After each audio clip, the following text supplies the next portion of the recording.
Hello everyone and welcome back to KTB Creates. If you do enjoy this video, please give it a thumbs up and don't forget to click subscribe so you see all my videos. For today's video, we're going to do two Dollar Tree DIYs. The first one is a winter wreath. Now I'm using two of the 18-inch wreaths that I got from the Dollar Tree. They're very sparse, so I'm actually tying two of them together. And I'm just wrapping the greens around each of them to secure them. Now, if you do have a regular evergreen wreath, that would work well too. And they're probably a lot more full than these Dollar Tree wreaths. So you can go ahead and use that as well. And then I'm just going to fluff up all of the branches. I still wasn't happy with the look of the wreath. I felt like it wasn't full enough. So I went ahead and used some of the wired garland ties, which are about 12 inches long. So I actually ended up cutting them in half so that they were the perfect width for the wreath. And then I used quite a bit of them and I just tied them around the wreath until I was happy with the fullness of them. Once you have that all done, I'm using some of these Christmas ornaments with the little white trees and the white reindeer. I did 2 packs of the trees and 1 pack of the reindeer. I just cut off the ties and I'm just going to simply place them on the bottom of the wreath, and I'm going to hot glue the 2 deer toward the front of the wreath, however you like them positioned. And I'm going to stagger them a little bit. And then with the trees, you'll see I want it to make it look more of like a 3D type of effect. So you're going to want to vary where you're putting the little trees, whether they're more to the front of the wreath or more towards the back. So you'll see I put one on each side toward the front, and then I am going to flip over the wreath and I'm going to apply 2 of them on the back of the wreath so that they look like they're a little set back farther in the wreath. You can kind of see what I'm doing here, and I think it gives you a better idea. So I just flipped it over and I'm just going ahead and hot gluing these in really, really well. And you're going to want to hold them in place until the hot glue dries to make sure everything is nice and secure. So next, because I don't like anything too solid color, I'm going to take some chalk paint with a regular bristle brush, and I am just really lightly dry brushing some white paint all over the evergreen part of the wreath.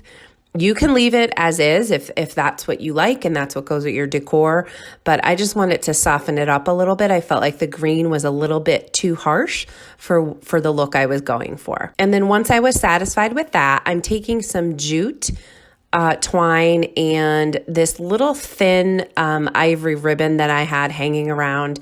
I'm going to make a tiny twine bow with the ribbon and the jute. Really no rhyme or reason to this. I kind of wrapped it around my hand 4 or 5 times, and I just tied the jute and the ribbon around it.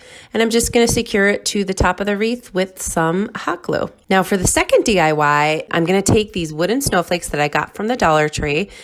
I am using some scrapbook paper with a buffalo check pattern. You can use whatever kind of paper you want that goes with your decor. If you want it to be more neutral, you could do more of like a shiplap look.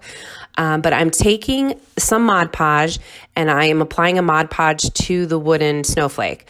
Then I'm taking my scrapbook paper and I'm making sure that that's adhered really well to the snowflake.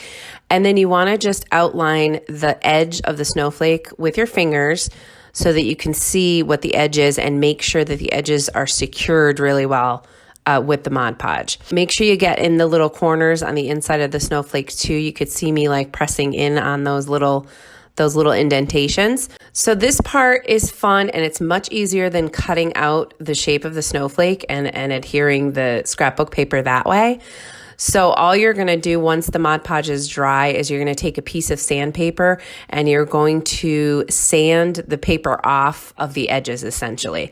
It's quite time consuming and a little bit tedious, but it does look perfect when you're done. And like I said, I think it's a little bit easier than cutting out the shape and applying it that way, because I don't know that you would be able to apply it or cut it like perfectly, I guess.